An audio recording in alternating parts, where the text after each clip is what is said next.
Hey everyone, today we're diving into a big development in European politics. The rise of the far-right alternative for Deutschland, or AfD, in the recent German state elections is making waves across the European Union.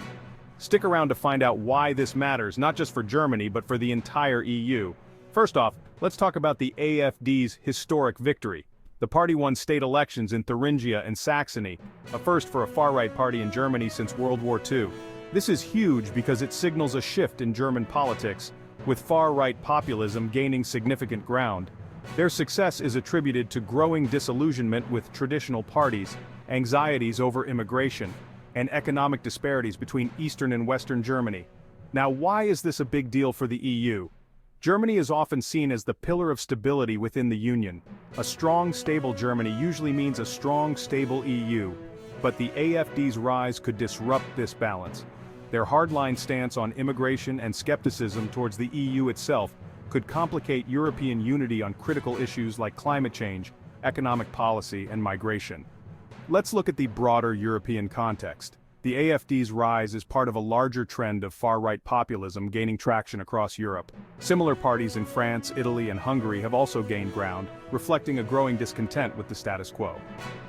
This trend poses a challenge to the EU's core values of compromise, respect for the rule of law, and cooperation among member states. So, what are the potential ramifications? For one, the EU's traditional consensus-based approach to decision-making is under strain. With radical and far-right parties either in government or supporting it in several member states, maintaining a united front on global issues is becoming more difficult. This fragmentation is particularly concerning given the critical issues facing the bloc, such as the ongoing war in Ukraine and the pressing need to address the climate crisis. Speaking of Ukraine, the EU's resolve and solidarity have been tested by the war. While the bloc has largely maintained support for Ukraine, the economic consequences like rising energy prices and inflation are putting pressure on member states.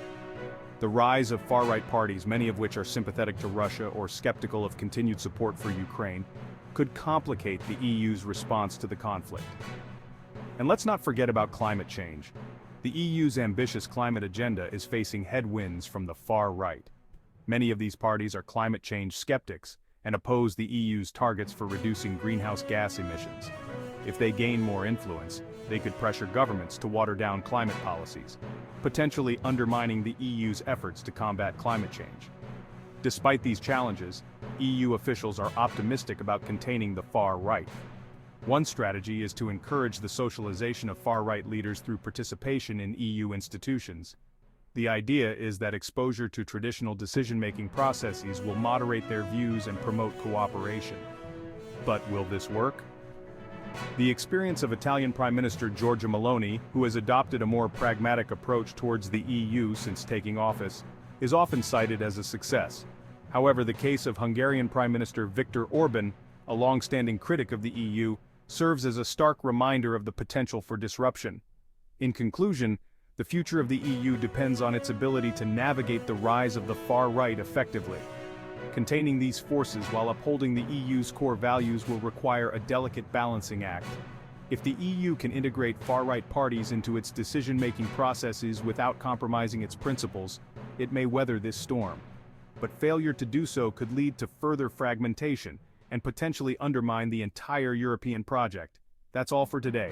If you found this video informative, make sure to like, subscribe, and hit that notification bell for more updates. Thanks for watching.